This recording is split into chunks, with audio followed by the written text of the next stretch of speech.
Bienvenidos a esta segunda jornada. Quiero de la Escuela de Semana de Escuela de Teología y Filosofía. Quiero con mucha alegría presentarles a nuestro querido Juan Alberto Casas Ramírez. Él me dijo que lo presente como casado y muy feliz. Pero además de eso voy a decir, y que es bautizado, me dijo, que diga. Así que además de eso tiene otros renglones acá. Voy a decir. Doctor en teología, profesor asociado y ordinario de tiempo completo en el área de la teología bíblica del Departamento de Teología de la Pontificia Universidad Javeriana. Ha sido profesor invitado en varias universidades e institutos en Colombia, en América Latina. Ha acompañado las asignaturas de Introducción al Antiguo Testamento, Introducción al Nuevo Testamento, Evangelios Sinópticos, Evangelio de San Juan, Apocalipsis, literatura parabíblica, apócrifa, métodos exegéticos, metodología de la investigación teológica y hermenéutica bíblica de latinoamericana del Antiguo Testamento. Sus campos de investigación y de publicación giran en torno a la educación religiosa escolar, al Evangelio de San Juan, al Evangelio de San Marcos, a la lectura contextual de la Biblia y a la hermenéutica bíblica. Es miembro de la Sociedad Bíblica de Literatura y ha sido miembro de los comités editoriales de las revistas Perseitas, Caritas Veritatis, Revista Bíblica. También hace parte del grupo de investigación Didascalia, es miembro del Comité de Investigación y Ética de la Facultad de Teología, ha sido becario de los programas de Teología Contextual y Lectura Intercultural de la Biblia de la Universidad Libre de Ámsterdam y del Curso Internacional de Estudio Jerusalén, una ciudad, tres religiones. Declarado profesor ordinario por la Congregación del Instituto Católico, mediante el decreto 602 de diciembre 2020. Ganador del 2019 Travel Grant de la Sociedad Bíblica de Literatura para el Encuentro Internacional de Roma 2019. Grado summa cum laude del doctorado en Teología de la Pontificia Universidad Javeriana. Mención de honor al trabajo de grado de la Licenciatura en Ciencias Religiosas de la Pontificia Universidad Javeriana. Área de investigación y especialización, Nuevo Testamento, tradición sinóptica, cuarto evangelio, apocalíptica judeo-cristiana, Apocalipsis, literatura intertestamentaria, lectura contextual de la Biblia y hermenéutica bíblica en contexto de conflicto armado. Bueno, con un fuerte aplauso recibimos a nuestro querido Juan Alberto.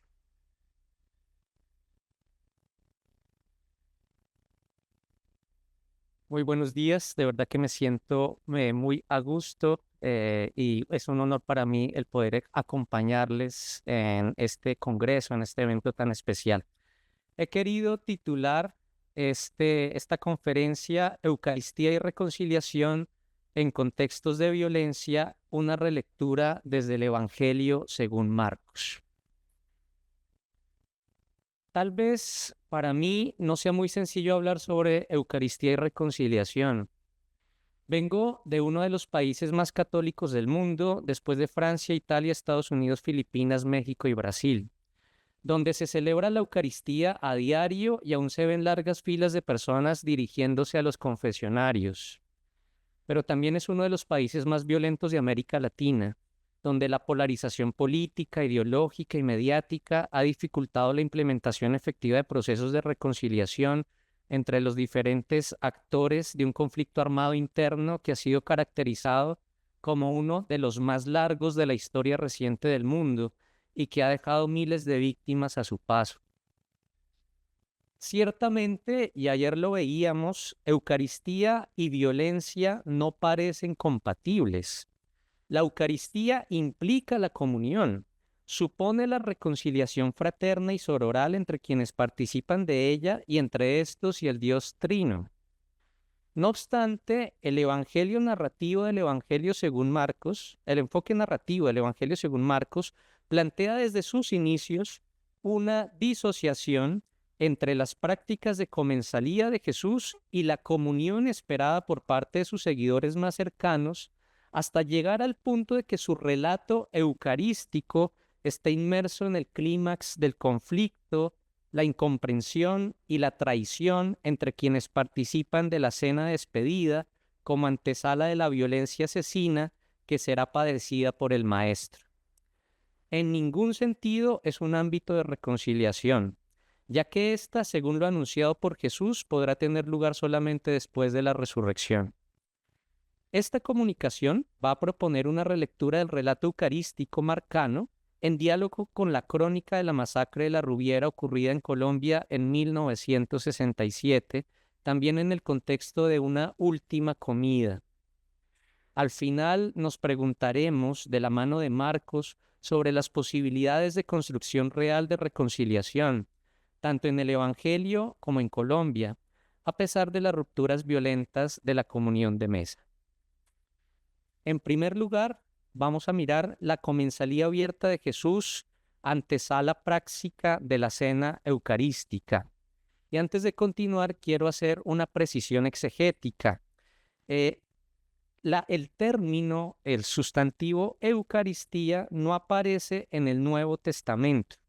Los términos que hacen referencia a este rito identitario de los cristianos en sus inicios son Kyriakon Deimnon, como se registra en los términos de 1 Corintios 11:20, Kyriakon Deimnon significa la cena del Señor, y Klasis tu artú, es decir, la fracción del pan, como lo atestigua la tradición lucana en Lucas 24:35 y Hechos 2:42. Sin embargo, aquí haré uso del término Eucaristía, sobre todo por su uso común en este espacio académico. Pero insisto, no es un término que encontremos en el Nuevo Testamento. En las tradiciones bíblicas, el sentarse a la mesa va más allá de un mero ejercicio de nutrición y digestión. Implica compartir la vida, crear y consolidar lazos de comunión entre los miembros de una familia, un clan o todo el pueblo, y entre estos con su divinidad tutelar.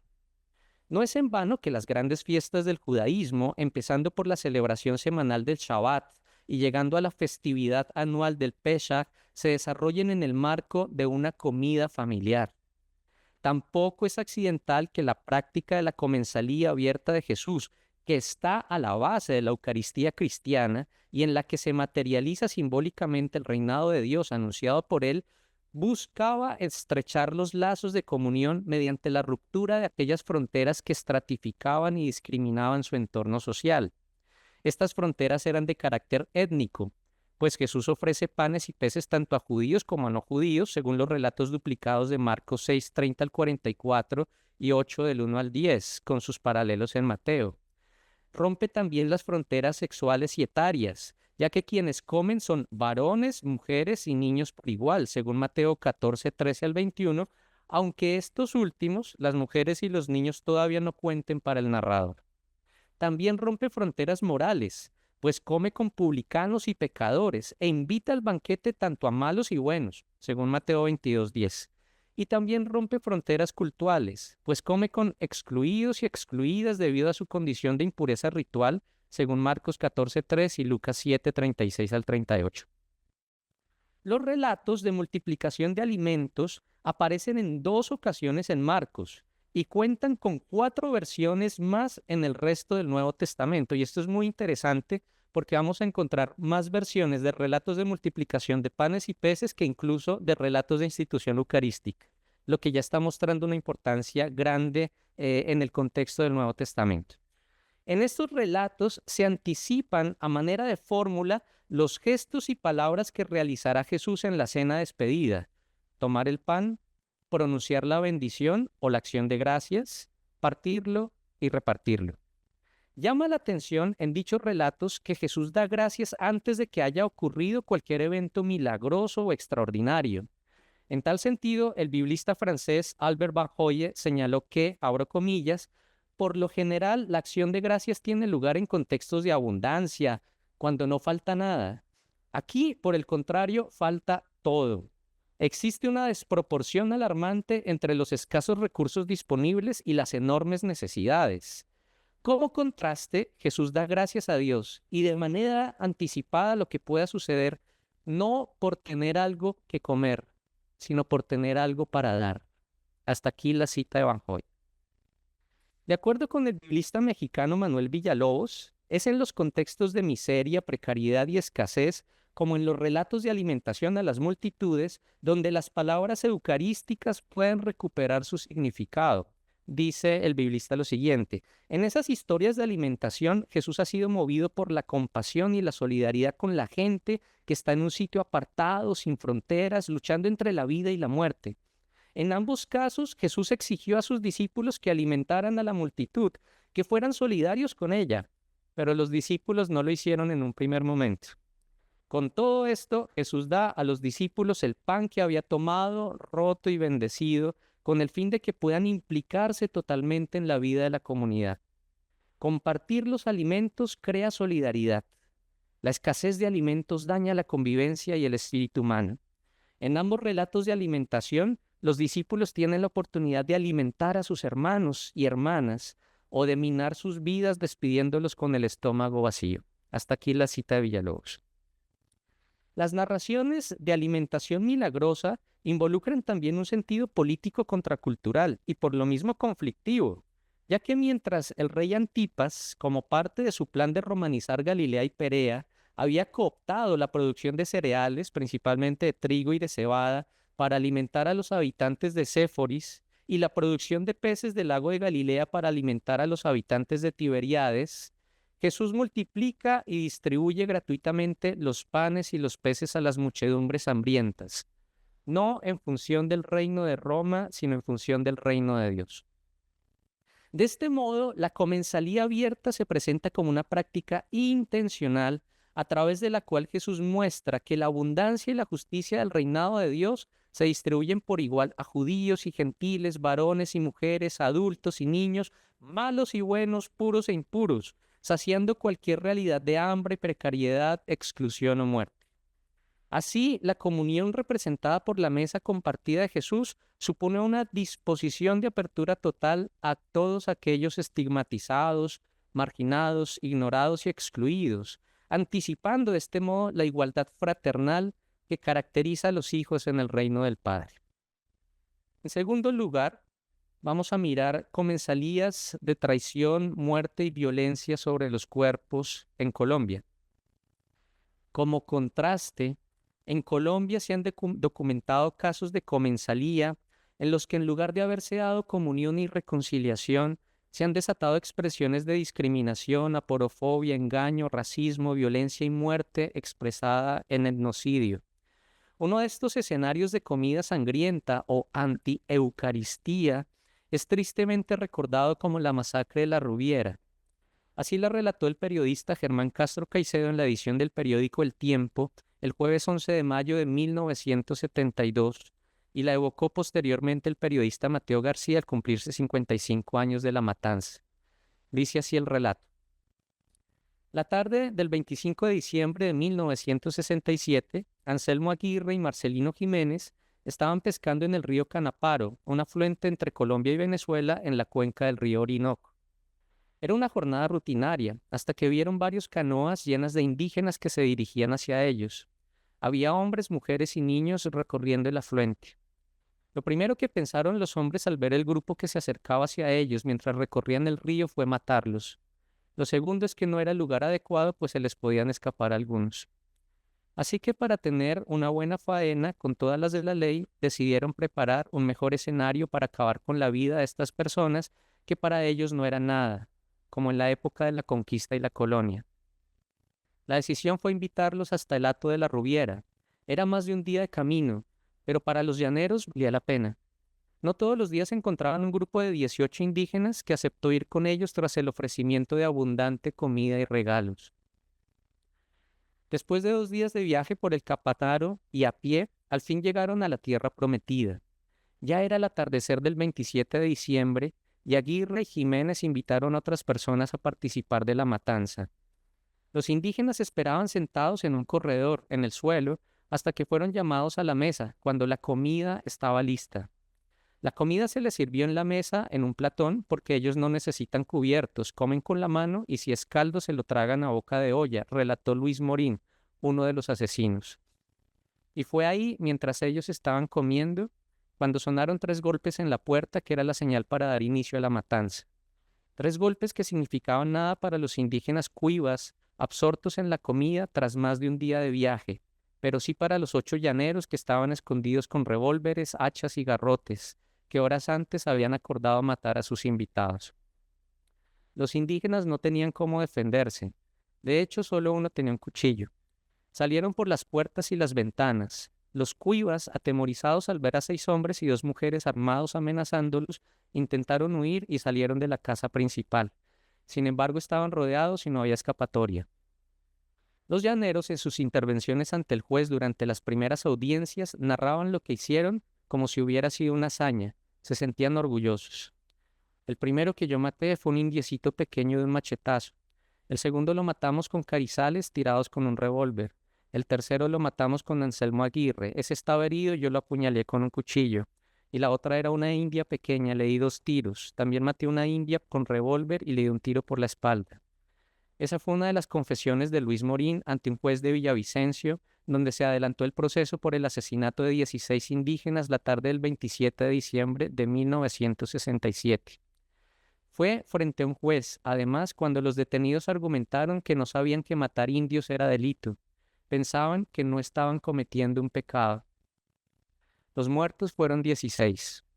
Ramoncito, de 30 años de edad, Luisito de 20, Cirila de 45, Luisa de 40, Chaín de 19, Doris de 30, Carmelina de 20, Guafara de 15, Engua de 14, Aruse de 10, Julio de 8, Aide de 7, Milo de 4, Alberto de 3 y un niño que aún no tenía nombre, quien estaba en compañía de su madre. Los llaneros, por su parte, se acostaron a dormir y solo hasta la mañana siguiente, el 28 de diciembre, se deshicieron de los cadáveres. Algunos tocó rematarlos, luego fueron incinerados. En diversos interrogatorios y declaraciones a medios de comunicación, los implicados coincidieron en que era algo natural para ellos matar indios. Sus abuelos lo hicieron, sus padres lo hicieron y ellos también lo hacían. Hasta aquí el relato. Este relato de por sí es escabroso, no solo por los acontecimientos sangrientos que describe, sino por el modo como retrata la indolencia y saña de los violentos ante un grupo a quien ni siquiera se le reconoce un ápice de humanidad. A la precariedad y hambre padecidos por los cuivas se sumó el plan para acabar con ellos a través del engaño, la traición y la comensalía. Los cuivas ni siquiera eran vistos como una amenaza frente a la cual ejercer alguna mal llamada legítima defensa. Su asesinato no fue impulsado por el odio, sino por la costumbre y el placer. Para estos indígenas que se autorreconocen como hijos del maíz, de la yuca dulce, del haba, de la quinoa, de la papa o del guandú, la comida es la comunión con la madre tierra y con la comunidad. Pues bien, en un ámbito de comunión y de comensalía sagrados para ellos, tuvo lugar la traición y el exterminio. Volvamos con Marcos. Comensalías de traición, muerte y violencia sobre los cuerpos en Marcos. Resulta paradójico, pero en el Evangelio según Marcos, como en la Rubiera, siempre que hay banquetes, en lugar de suscitarse experiencias de comunión y reconciliación, aparecen cuerpos que se rompen. En Marcos 2 del 15 al 22 se rompe el cuerpo social del judaísmo galileo ante la crítica de los escribas de los fariseos contra Jesús y su praxis de no ayunar y de comer con pecadores y publicanos. En 6:17 al 29, con ocasión del banquete por el cumpleaños de Herodes, el cuerpo de Juan el Bautista termina destrozado y su cabeza presentada en una bandeja como si fuese parte del menú en un macabro festín de antropofagia. En los relatos de multiplicación de alimentos hay panes que se parten para saciar el hambre de las multitudes, pero también se perciben mesas divididas en las que judíos, destinatarios de la primera multiplicación, y gentiles, destinatarios de la segunda, comen por separado. En Marcos 14, del 3 al 8, cenando en Betania con Simón el leproso, una mujer anónima rompe un frasco de alabastro con perfume puro de nardo y lo derrama sobre la cabeza de Jesús, anticipándose a embalsamar su cuerpo para la sepultura. Finalmente, en 14:22 al 31, Jesús parte el pan y lo reparte entre sus 12 discípulos, indicando que este es su cuerpo. Este pan, cuerpo, dividido en 12 partes, anticipa la violencia asesina que horas después destrozará con saña y crueldad el cuerpo de Jesús, y que será descrita en un relato igual de escabroso que el de la masacre de los Cuivas, pero que la cultura religiosa se ha encargado de naturalizar, sacralizar, ritualizar y moralizar, siguiendo lógicas sacrificiales. Este pan, cuerpo, dividido en 12 partes, evoca y acuerpa al mismo tiempo otros cuerpos destrozados, como el de la concubina de un levita que fue descuartizado también en 12 partes después de que ella fuera violada por los hombres de la ciudad de Gibeá y cuya tragedia se relata en el capítulo 19 del libro de los jueces. Así, un pan, cuerpo, partido y repartido no solo vincula a quienes reciben cada trozo como miembros activos de un cuerpo social común, en el sentido eclesiológico paulino de 1 Corintios 12, del 12 al 30 o de Romanos 12, 4 al 5. También es memoria viva de los cuerpos destrozados de hombres y de mujeres, muchos de estos anónimos y olvidados, tanto en el pasado como en el futuro. De forma simultánea, es denuncia acuciante de expresiones de barbarie que no tienen por qué ser repetidas o naturalizadas y mucho menos sacralizadas. En palabras del biblista francés Philippe Lefebvre, el memorial de Cristo, su cuerpo entregado como alimento de vida, también es en buena lógica portador de muchos otros cuerpos perdidos, olvidados, violentados, como el cuerpo de la concubina anónima de Jueces 19, o los cuerpos de los 16 indígenas cuivas asesinados en Colombia. En cuarto lugar, la cena de despedida en Marcos, una Eucaristía sin reconciliación. En primer lugar, marco narrativo. Comidas donde hay acciones simbólicas en una atmósfera de traición. Hemos encontrado que los escenarios de comensalía en Marcos, de los que se esperaría que debieran conducir a la cohesión y a la comunión, en realidad señalan, anticipan y denuncian rupturas, violencias, crueldades y cuerpos destrozados.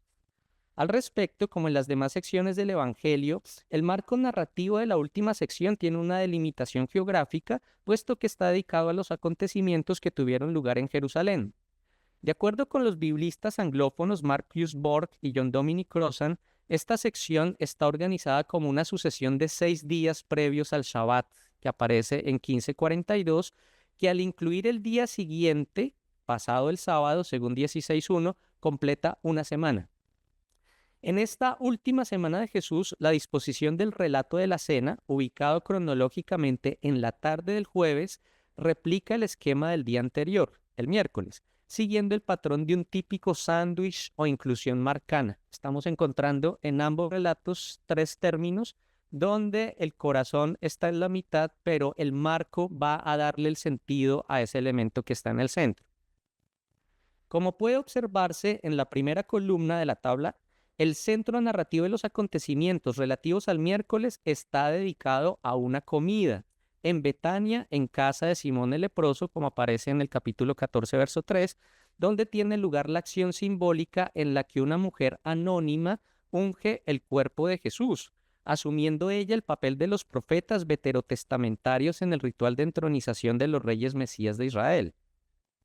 Tales gestos fueron interpretados por Jesús como la anticipación del embalsamamiento de su cuerpo para la sepultura, así aparece en el verso 4.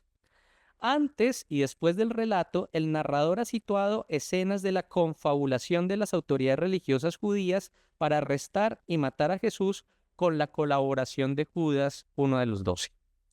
Siguiendo este patrón, en la segunda columna, el relato de la cena de despedida, el jueves, gira en torno a una acción simbólica, los gestos y palabras de Jesús sobre el pan y sobre la copa, anticipando su asesinato.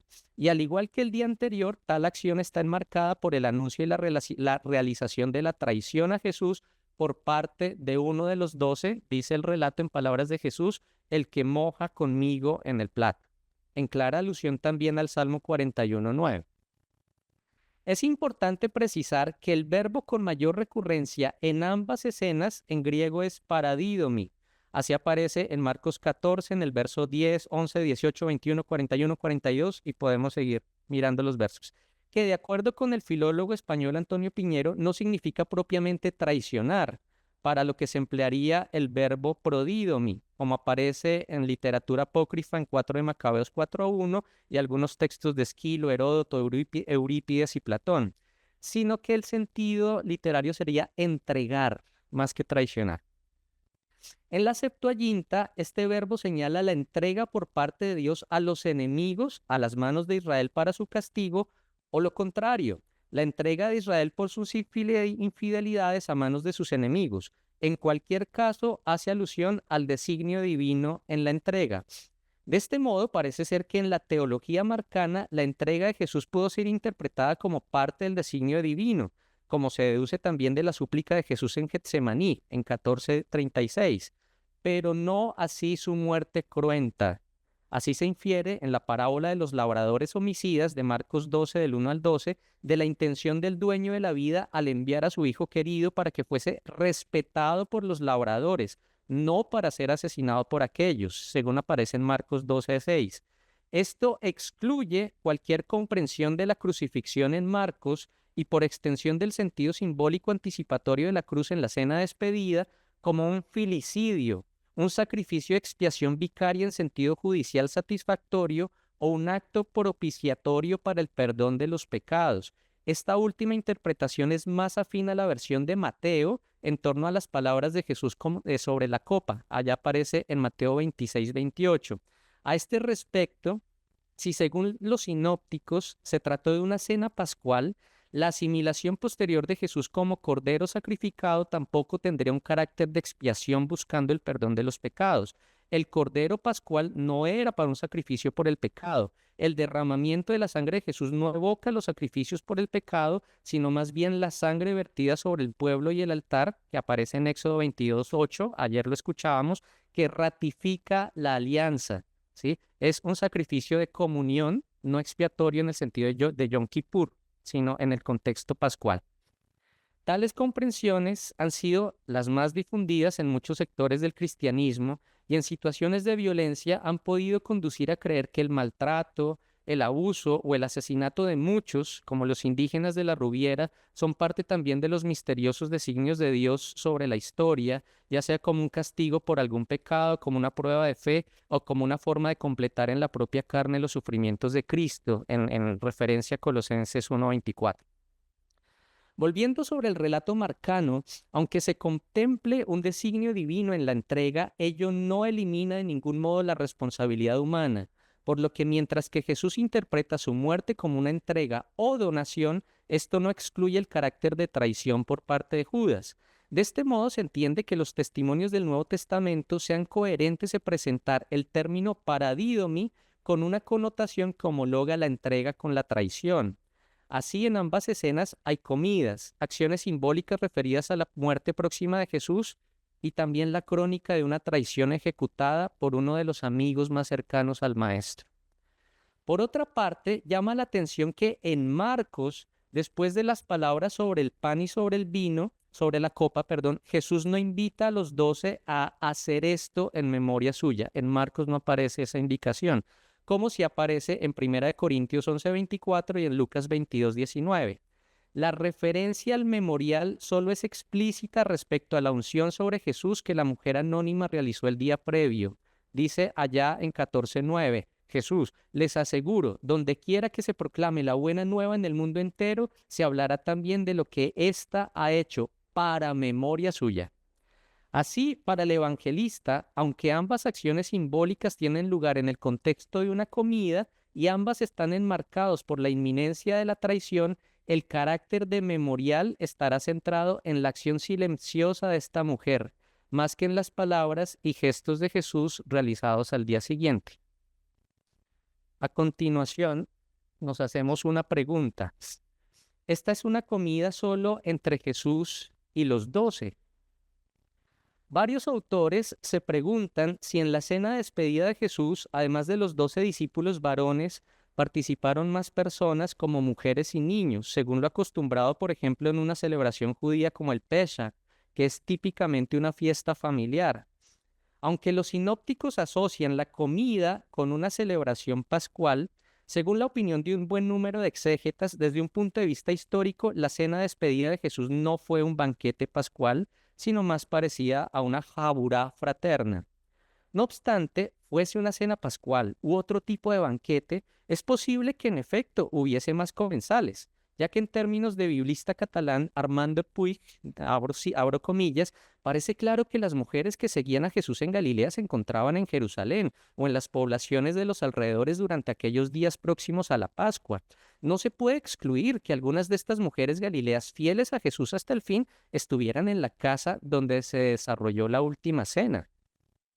El testimonio paulino, que es el más antiguo, no aporta más información al respecto. Sin embargo, los testimonios de los sinópticos tienden a ser restrictivos sobre los asistentes, limitándolos a los 12. La hipótesis explicativa que proponemos es que dichos relatos, incluyendo el de Lucas, a pesar de que Lucas mantiene mayor cercanía textual con el testimonio paulino, dependen literariamente del evangelio canónico más antiguo, es decir, Marcos, lo que explicaría la replicación de esta restricción. Marcos, por su parte, en lugar de dar cuenta fidedigna de un evento histórico en el que familias completas pudieron formar parte de esta celebración con Jesús, habría construido narrativamente el episodio de la cena manteniendo un patrón literario y teológico que ya había desarrollado a lo largo del Evangelio. Este se llama el patrón de las escenas didácticas, denominadas así por el biblista estadounidense Philip Selby. De acuerdo con este patrón, a lo largo de su misión, el Jesús de Marcos habría implementado dos escenarios diferenciados de enseñanza. Uno público, dirigido a la muchedumbre que le seguía, y uno privado, dirigido de forma exclusiva al grupo de los 12 discípulos varones, a quienes había elegido desde el inicio de su misión y a quienes transmitía el sentido más profundo de sus acciones y palabras en espacios más íntimos, como la casa, la barca o el camino. Paradójicamente, mientras los llamados personajes menores, es decir, aquellos y aquellas que aparecen una sola vez en el Evangelio y no tienen mayor desarrollo narrativo, estos personajes se muestran más dispuestos a captar, acoger y comprender mejor el mensaje de Jesús, encarnando un discipulado paradigmático. Por otro lado, los 12 discípulos varones evidencian una creciente incomprensión hacia Jesús hasta el punto de abandonarle, negarle y traicionar. En tal sentido, en el contexto de la cena, resulta desconcertante la reacción del grupo completo ante el anuncio de Jesús de que uno de ellos, de los que está comiendo con él, lo entregará. Si bien ha quedado claro para el lector desde el inicio del Evangelio que Judas será quien va a entregar a Jesús, y así aparece desde el llamado a los 12 en Marcos 3:19, el hecho de que uno tras otro se pregunte, ¿acaso soy yo?, implica que Judas no fue el único que se sintió aludido. Cada uno manifiesta su conciencia culpable y entiende que a su manera terminará por entregar y traicionar a su maestro, cosa que en efecto sucederá esa misma noche, y así aparece explícito en el que es para mí el versículo más crudo de todo el Evangelio según Marcos 14:50, y abandonándole huyeron todos. No dice muchos, no dice algunos, dice todos, haciendo referencia a los 12 discípulos. Se resalta aquí que la traición más dramática y dolorosa es la que proviene de aquellos más cercanos en quienes se ha depositado la mayor confianza. En suma, aquellos que deberían estar mejor capacitados para reconocer el mesianismo de Jesús y seguirle hasta la cruz son los que parecen estar más enceguecidos y ensordecidos frente a la identidad del Maestro y a su propia identidad discipular. Mientras que los personajes ocasionales con los que Jesús se encuentra o salen a su encuentro y son sanados, exorcizados, liberados o tienen gestos de reconocimiento mesiánico, son percibidos como mejores seguidores. Esta parece ser la razón por la cual en la cena de despedida de Jesús, Marcos solo retrata a los 12. Es una escena privada en la que, como en las escenas privadas anteriores, Jesús comunica a quienes consideran que son sus amigos más cercanos el sentido profundo de sus acciones y palabras, en este caso el sentido de su entrega, aun sabiendo de la incomprensión de aquellos y anticipando cómo ellos le abandonarán esa misma noche. Los 12 que al inicio del Evangelio habían abandonado todo para seguir a Jesús, ahora terminarán por abandonar y traicionar a Jesús, imitando y siguiendo a Judas. Los personajes secundarios, hombres y mujeres, seguidores de Jesús, no necesitan estar allí en la cena. Ellos sí que entendieron a Jesús desde que tuvieron su encuentro con él. De este modo, para Marcos, participar en la cena con Jesús no es señal necesaria y suficiente de una comunión de vida con él. Todo lo contrario, quienes participan están disociados y se distanciarán aún más de su maestro. Por lo dicho, la cena de despedida, además de anunciar verbal y simbólicamente lo que va a suceder más adelante con el cuerpo de Jesús, también es la ocasión para poner de manifiesto la ruptura del cuerpo comunitario entre Jesús y los 12. Como en Colombia hubo Eucaristía, pero no hubo reconciliación. Antes bien se intensificó la ruptura. No es este un espacio de reconciliación, sino el punto culminante del conflicto. Un conflicto que, como en la masacre de la Rubiera en Colombia, pasó por una comida y terminará con un baño de sangre. Sin embargo, a diferencia de aquella masacre, el Jesús de Marcos era consciente de que iba a ser entregado. Los indígenas que no sospechaban de la traición. En la primera Eucaristía, como en muchas Eucaristías celebradas en medio de contextos de violencia, no ocurrió el precepto mateano, según el cual antes de presentar la ofrenda al altar, quien recuerda que su hermano tiene algo contra él, debe ir y reconciliarse primero con aquel y entonces sí ir y presentar su ofrenda, como aparece en Mateo 5, 23 al 24. Ocurrió y sigue ocurriendo lo contrario. Se pretende dar culto a la divinidad mientras se tiene algo en contra de los hermanos, o en los peores casos con las manos untadas de sangre, ya sea por acción directa, indirecta, omisión o indiferencia. Marcos nos está complicando la comprensión. Miremos ahora los gestos y las palabras sobre el pan y sobre la copa, que es el centro del sándwich de la segunda sección. Mientras que en el marco narrativo de la cena discurre en torno a la traición y al abandono discipular, el centro de la inclusión tiene como protagonista a quien va a ser traicionado y abandonado, resignificando a través de sus acciones y palabras las violencias que padecerá a continuación. Él no va a ser entregado como sujeto pasivo y victimizado, sino que es él quien decide entregarse, y a los suyos en primer lugar. Así como en los relatos de multiplicación, fueron los discípulos quienes como mediadores recibieron el pan partido que Jesús les entregaba para repartirlos entre la multitud, ahora ellos recibirán el pan cuerpo partido de Jesús para entregarlo o dejarlo a merced de sus captores y verdugos. Como se puede apreciar en esta tabla, el orden de la cena no sigue el ceder de Pascua en que primero se bendice el vino y luego el pan, sino que reproduce más bien el orden de los banquetes en la cultura mediterránea del siglo I. Así lo explica el biblista español Rafael Aguirre, abro comillas. El banquete consistía en dos partes. La primera era el deimnon, es decir, la comida propiamente dicha, que empezaba partiendo y repartiendo el pan que no podía faltar, incluso para ayudarse a comer los otros alimentos. El pan servía de alguna manera como cubierto para recoger las salsas.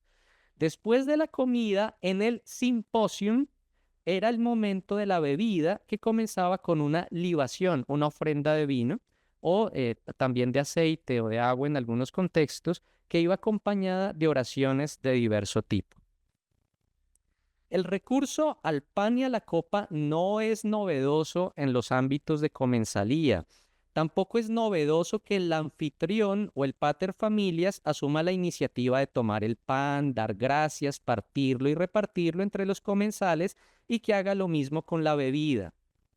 Lo novedoso en la última cena radica en las palabras que acompañan estas acciones de Jesús, otorgándoles un nuevo sentido. Es decir, aquí lo que tenemos en la columna tercera. El pan tomado, bendecido, partido y repartido no será ya simplemente pan, será el propio yo de Jesús. Así lo explica el exégeta alemán Joachim Jeremías. La palabra griega soma debería entenderse no solamente como cuerpo, sino también como el yo, un sentido que también encontramos en 1 Corintios, Romanos, Filipenses, como también en griego helenístico. Además, los términos sangre y cuerpo designan conjuntamente la totalidad de la persona. Hasta aquí la cita de Jeremías. Al entregar e indicar a sus discípulos que tomen su cuerpo, pan, y es interesante, en Marcos no se les pide que lo coman, es interesante, Jesús resalta el carácter autodonativo de su entrega y la invitación a recibirle de esta manera. Por ello, esta muerte no es concebida como una destrucción, sino como una autodonación personal, ya que los signos de la última cena poseen ese mismo carácter. A los discípulos se les da el pan y el vino, y Jesús, dándoselos, se da a sí mismo. Así, antes de que Jesús sea destrozado por otros, él mismo, a través del pan, se destrozará para otros.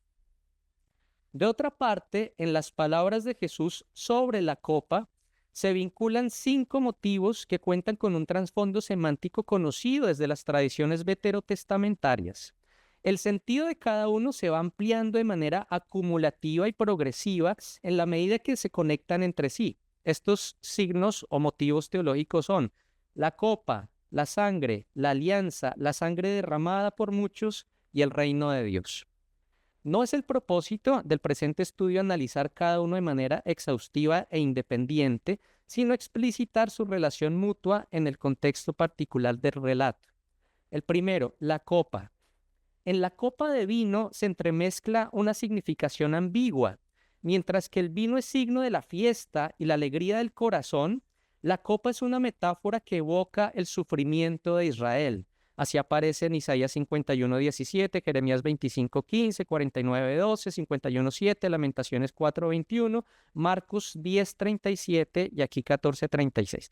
Y así va a ser entendida por el propio Jesús con relación a su asesinato.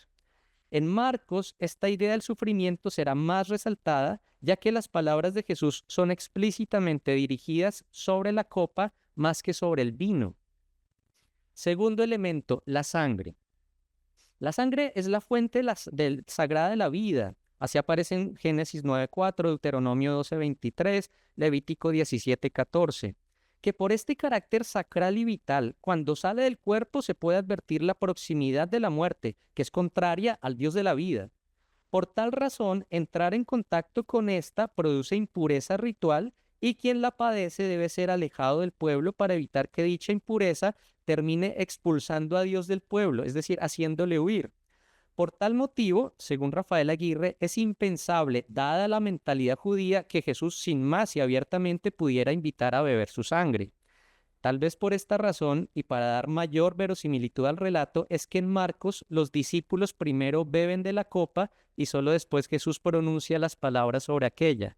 Si les hubiese dicho al inicio que esta es su sangre, ninguno se hubiera atrevido a beberla. ¿Sí? Ello permite entender mejor la reacción negativa de muchos ante la invitación de Jesús a beber su sangre en el Juan 6, del 52 al 61, en el contexto del discurso del pan de la vida. Tercer elemento, la alianza. Como constató el liturgista catalán José Aldazábal, en los evangelios Jesús nunca pronuncia la palabra alianza más que en este pasaje de la cena. En el Nuevo Testamento algunas veces parece que alianza podría equivaler a la coinonía, a la comunión que Cristo ofrece a los suyos en la cruz y en la Eucaristía. En el Antiguo Testamento se registra la expresión sangre de la alianza cuando Moisés ratifica la alianza entre Dios y el pueblo en el Sinaí, asperjando sangre sobre el pueblo y el altar. Lo escuchábamos ayer precisamente en relación con Éxodo 24 del 1 al 8 y con Hebreos 9 del 19 al 21 y 10 del 28 al 30. El recurso a este motivo en el relato de la cena pretendía indicar que, como en el Antiguo Testamento la alianza se selló con sangre, en Éxodo 24, ahora la nueva alianza se sella con la sangre de Cristo.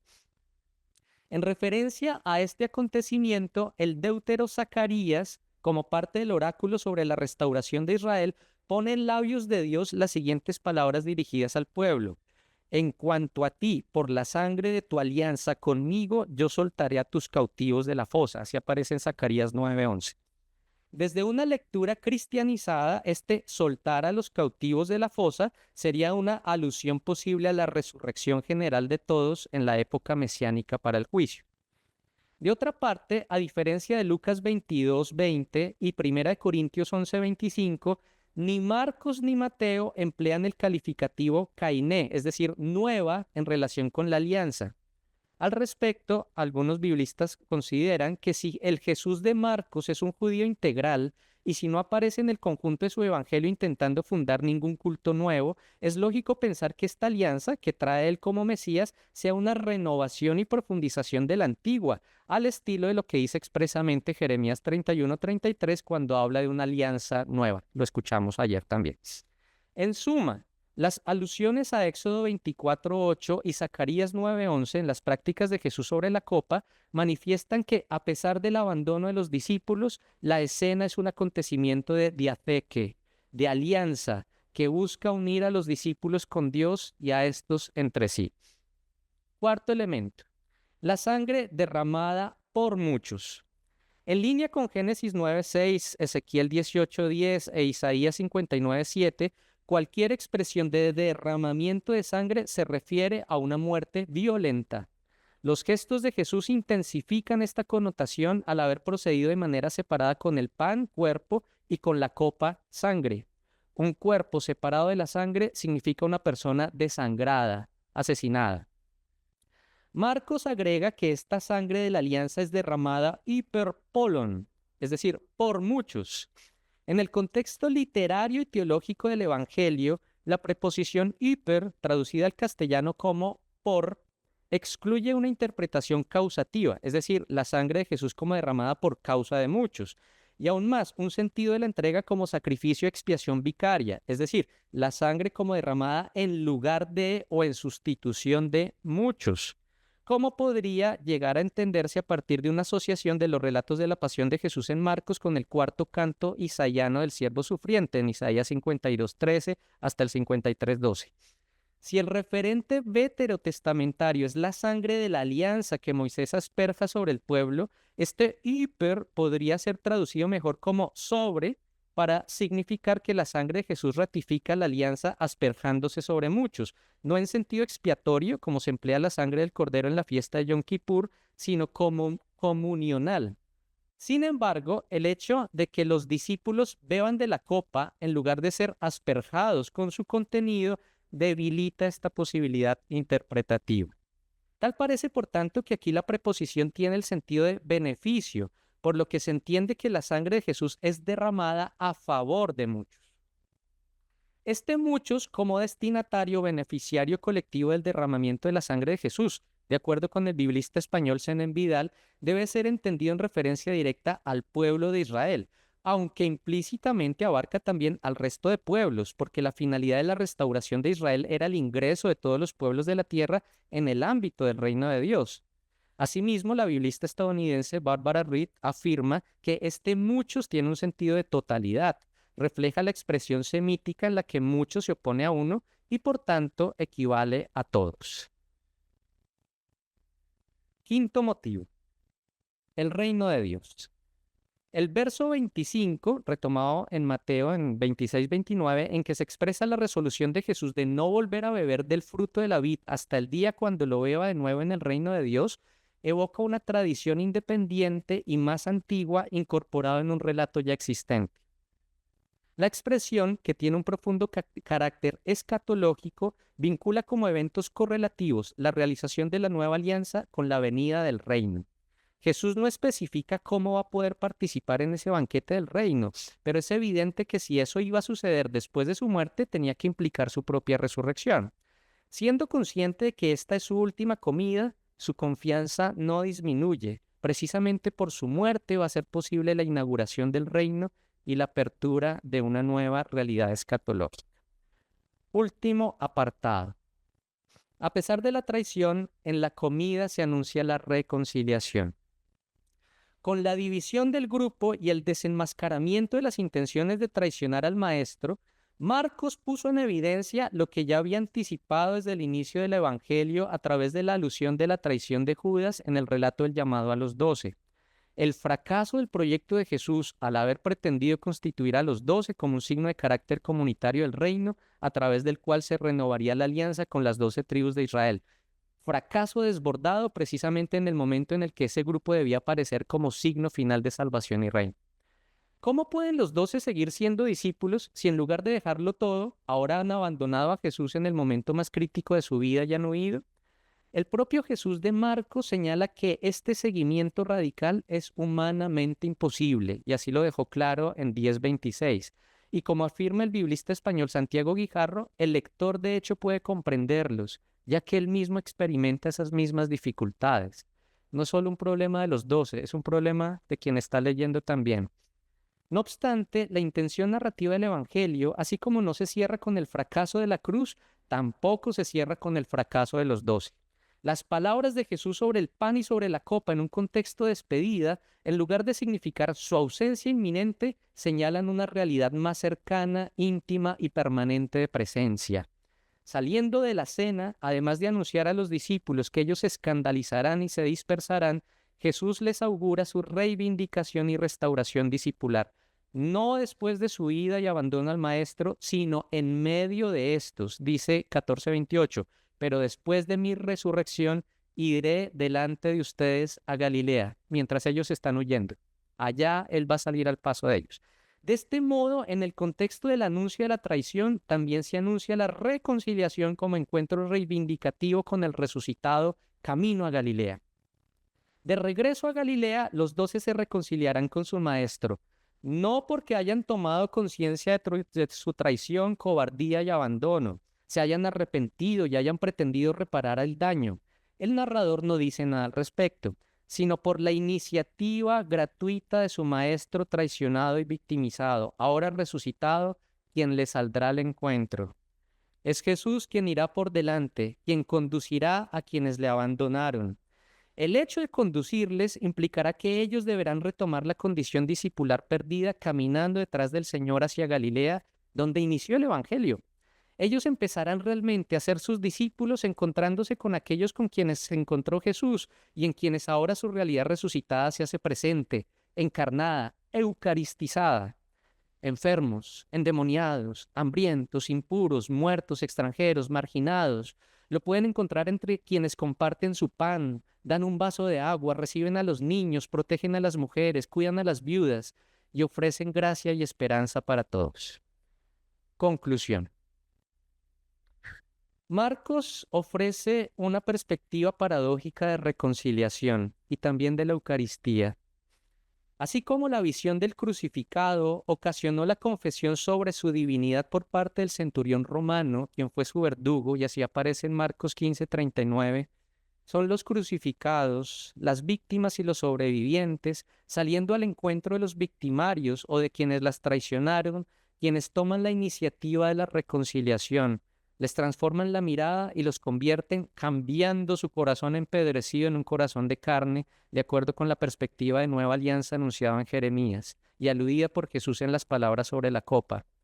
Jesús, el Maestro abandonado, no abandona a los suyos, y ya resucitado se reconcilia con ellos, reivindicándoles como discípulos y conduciéndoles a la vivencia de las palabras sobre el pan. Recibir el cuerpo de Jesús implica, a su vez, entregar el propio cuerpo, partirse y repartirse para que todos tengan vida. Aún está pendiente para la sociedad colombiana y para aquellos contextos en los que impera la violencia, regresar a Galilea, para dejarse encontrar por el resucitado a través de aquellos que históricamente han sido traicionados, abandonados, negados, olvidados, pisoteados, victimizados, crucificados, como los indígenas cuivas de la Rubiera.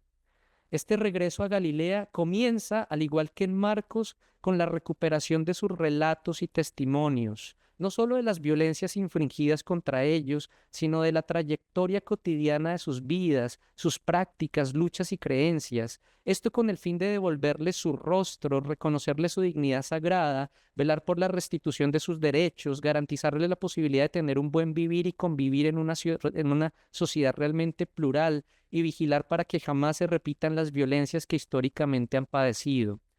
Por medio de tales actitudes se juega y se mide la coherencia del seguimiento de aquel que una noche, antes de su muerte, reunió a sus amigos y se entregó a ellos como pan partido y compartido. Solo así la Eucaristía que se celebre será auténticamente signo de reconciliación y vínculo de unión fraterna. Muchas gracias.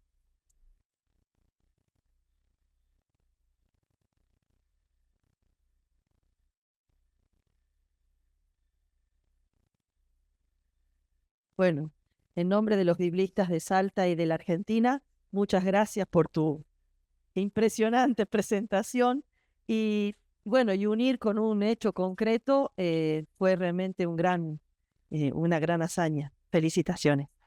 Gracias. Bueno, abrimos las preguntas, el diálogo, no sé, el feedback, si es que les queda aliento, porque yo le voy a servir agua a este amigo, porque pasaba, yo quería darte aire. Así fue como... Bueno, levanten la mano que voy con el micrófono. Bueno, no hay que tener miedo porque ahí está, acá hay una pregunta, menos mal, la Rosita Saca salvó la paz. Más que pregunta, es de, bueno, agradecerle y decirle que en nuestro país también sufrimos esta falta de reconciliación.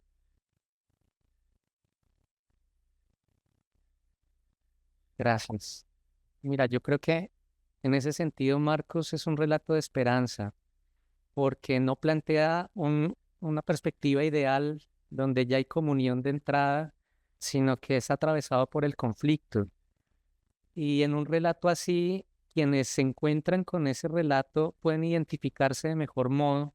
A veces uno pensar, yo quisiera ser como los discípulos y todo eso, porque uno se los imagina valientes y martirizados, pero viendo los de Marcos, uno no quisiera ponerse en ese lugar, pero la realidad muestra que somos más parecidos a ellos de lo que pensamos, que nuestro cristianismo también puede estar atravesado por el conflicto, pero también Marcos es una invitación desde esa misma realidad en la que nos encontramos a reconocer que la iniciativa en la reconciliación la toma él a través de las víctimas, a través de aquellos quienes históricamente han padecido la violencia.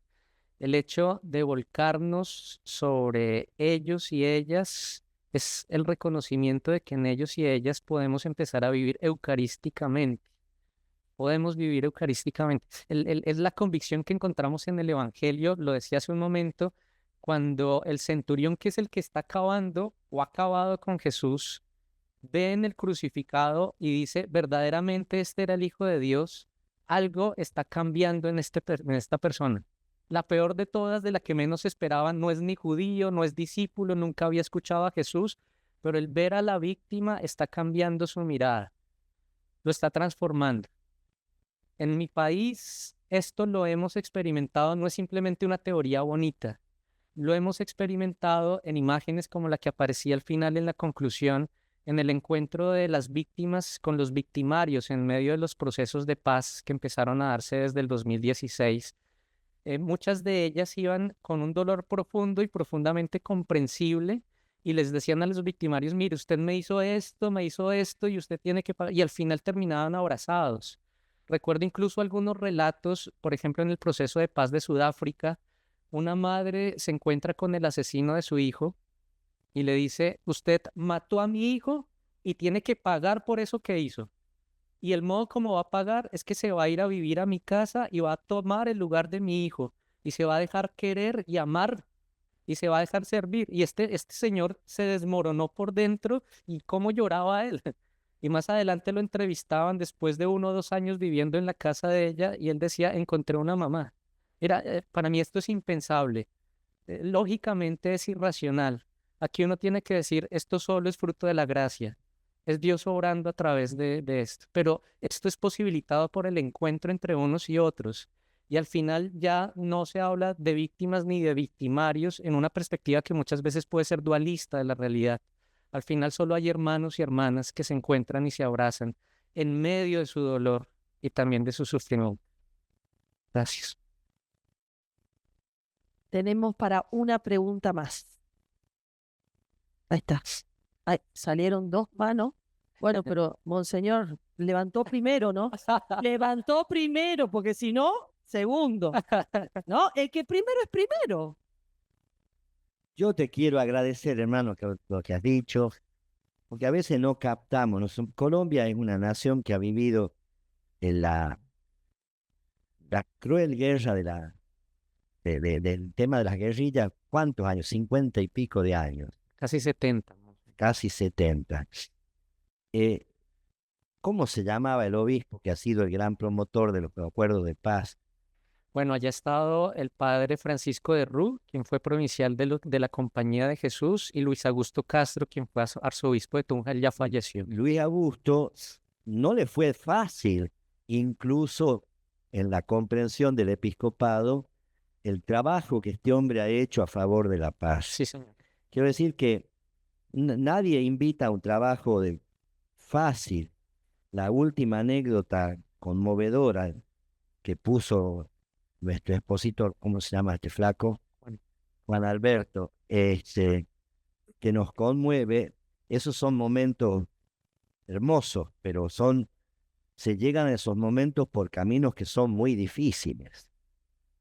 Luis Alberto ha trabajado, él ha sido el gran artífice. El Premio Nobel de la Paz se lo recibió el presidente, pero me parece que Luis Alberto Castro ha sido mucho más actor de paz en Colombia, en medio de dificultades muy grandes. Bueno, pero eso también sucede en otros lados. La Rosita, toda conmovida, dijo, sí, también nosotros estamos ahí. Sí, nosotros jugamos con la violencia. Nos mojamos la oreja y nos quedamos ahí, pero basta que uno mate a otro y ¿quién para después esto? Estamos jugando mucho con la violencia en nuestro país. Y en el fondo, si algo necesita América Latina, es que asumamos esto, y qué bueno hacerlo desde el Evangelio. Yo te agradezco en el alma la exposición. Yo llegué tarde, pero fue precioso lo que escuché, precioso. ¿Qué decir eso nomás? Gracias, monseñor. Gracias, Monseñor. Nuestro artífice de paz. Y acá, segundo artífice. Una breve reacción por el tiempo. Gracias, Juan Alberto, por la presentación. Solamente reaccionar que gracias porque creo que de tu presentación nos recordaste la dimensión cruenta, ¿no?, de la Eucaristía, que lo dijiste al pasar, ¿no?, que nosotros hicimos de eso un ritual, que lo celebramos, lo festejamos, pero de tu presentación quedó también esa dimensión cruenta de sacrificio y de entrega, que eso, no perder esa dimensión también de violencia que está de alguien que sufrió pasión y que fue matado, ¿no? Y me venía al principio, perdón los patólogos que están acá, ¿no?, esto de que lo que no se asume no se redime. Entonces la Eucaristía también nos invita a asumir la violencia para poder también redimir desde ahí. Gracias. Gracias, Marcos. Mira, yo creo que esto que estás diciendo es también una invitación a encontrarnos con los relatos como si fuera la primera vez, porque una impresión que tengo es que nos hemos acostumbrado tanto a los relatos que los vemos, los normalizamos. El relato de la cena, el relato de la pasión es profundamente sangriento, es el relato de una persona que está siendo victimizada. Y me da la impresión que a veces lo romantizamos tanto que le perdemos ese sentido de humanidad que está ahí. Es profundo sufrimiento y tiene un carácter, por supuesto, de memorial. Ayer hablábamos del memorial. Se hace recuerdo de un hecho, pero también se hace un llamado de atención. Esto no puede repetirse. No puede haber más sangre derramada. Sí, si ya hay un sacrificio, no puede haber más. No se puede, es decir, esto es un alto para decir nunca más. Y creo que en el cristianismo es importante que también podamos tomar conciencia de ello. Sí, gracias, Marco. Bueno, terminemos con Juan. Nadie me quita la vida, yo la entrego libremente. Nos quedemos con esta entrega amorosa y le damos un fuerte aplauso a nuestro querido Juan. Gracias.